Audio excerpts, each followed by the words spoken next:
Kia ora, Motion, and kia ora everybody else that may be watching along. Ko Tama Kawha taku ingoa, ko te whanau apunui taku iwi. As I said, my name's Tama, and I come from the East Cape of New Zealand. If you're not following Motion's YouTube channel, I'd give him a subscribe because over the next several months we're going to be developing a new game for the VR platform called Urupa. And shout out to NZ Film Commission for giving us the trust and the funds to develop this fictional Māori story and bring it to the world stage so that everyone could have a taste. So stick around, enjoy, let's get into it. Let's make this game, bro. So up until this week, all my drawings and all my ideas were all done on random bits of paper lying around the place. But finally, my Wacom tablet arrived. And instead of going through the process of scanning just to get your drawing up on the computer, I can go straight into the computer directly. Using this tablet, I was able to get started on the concept art of the game. We decided to base the game in a large 1860s New Zealand mansion, built down in the South Island near Dunedin. Having such a large house will come with a lot of factors, such as, a large family and also a deep history. We get the opportunity to create a lot of interesting relationships between family members, maybe some dark hidden secrets, and maybe even some bad blood. Also some supernatural stuff. I started on designing the floor plan layout of the house, so that by the end of the week, Motion had some good references that he could use to start creating the house in 3D. We wanted to lay the rooms, the hallways and the doorways out in a way that would create a lot of loops and a lot of different passages to the same place.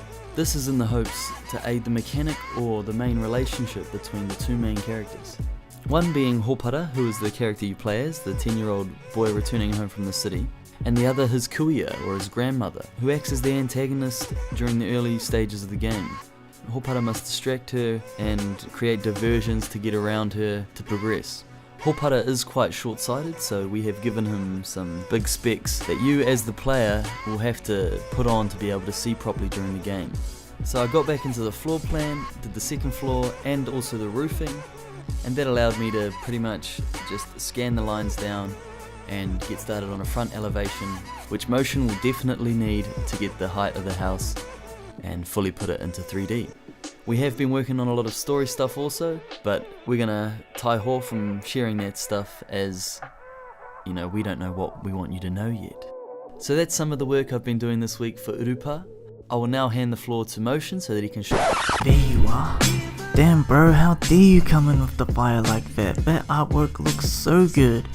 Man, in comparison to mine, I've only got exciting green textures that I've decided to place in the scene to make things more vibrant. And then you come in with these awesome character designs. Man, you're putting my work to shame. It's gonna be so hard to follow that, but I did get some awesome mechanics done in VR which I would love to show you guys. So let's get to it. Wow, look at that, that's so much better than the old grey textures I had before. Everything looks so much more vibrant, I feel happy. If I had to keep developing in that old place, man, I would just be so sad.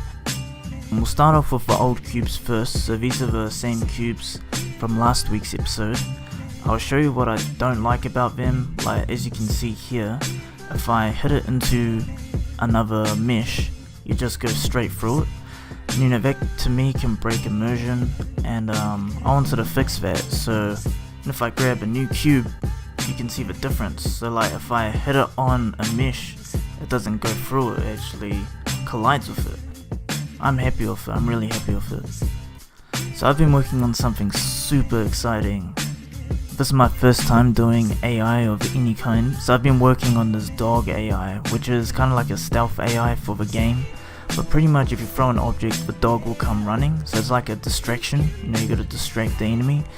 But if you distract the enemy and it sees you like this dog just did, it will come straight towards you, so that's like a game over state for me. So what you should really do is get a cube and then chuck it somewhere else, so the dog doesn't see you or the enemy doesn't see you, and then you can just sneak past it, like what I'm doing here. It's cool that it's implemented and we can get it going in Urupa. So this is climbing in VR, something I'm really excited to show you guys. This works like how you can grab an object, but you can just pull yourself up. Another cool thing with this is that you can actually hang while you're climbing, you can take a look around. I feel this is pretty cool, like it turned out really nice. And you can also climb backwards.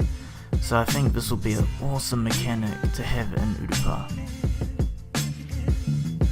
Thank you guys so much for watching another exciting episode of Urupa. Next week, I have no idea how we're gonna top this episode, but I'm sure Tama will do something even more crazy, and I'll try, improve on those green textures. Thanks for watching, and we'll see you next week.